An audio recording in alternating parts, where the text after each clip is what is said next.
Bonsoir, bonsoir. Alors, je fais ce live pour donner mon point de vue juridique sur l'extradition de l'activiste camerounais. Nous savons tous que les réfugiés politiques font l'objet d'une forte protection garantie par la Convention de 1951.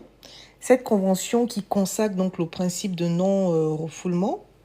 Et ce principe veut tout simplement dire que le pays qui accueille une personne de nationalité étrangère sur son territoire doit s'interdire de refouler cette personne dans son pays d'origine, là où sa vie est menacée en raison de ses prises de position politiques. Et c'est l'article 33 de cette convention qui consacre ce principe. Et cet article 33 est intitulé « Défense d'expulsion et de refoulement ». Donc, selon ce texte, aucun des États contractants n'expulsera ou ne refoulera de quelque manière que ce soit un réfugié sur les frontières des territoires où sa vie ou sa liberté serait menacée en raison de sa race, de sa religion, de sa nationalité, de son appartenance à un certain groupe social ou de ses opinions politiques. Le test est clair, le test est clair. Donc le Cameroun et le Gabon font partie des 145 États qui ont ratifié cette convention. Or, ces deux pays-là viennent de violer cette disposition-là que je viens de présenter.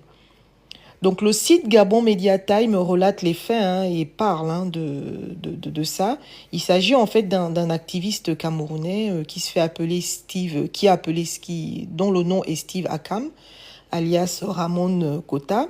Donc il avait des prises de position hostiles au président Monsieur Paul Biya.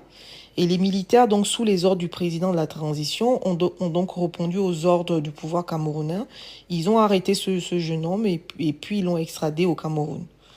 Donc je précise que l'article 1 de la charte de la transition consacre le principe de la justice comme l'une des valeurs qui conduisent la transition.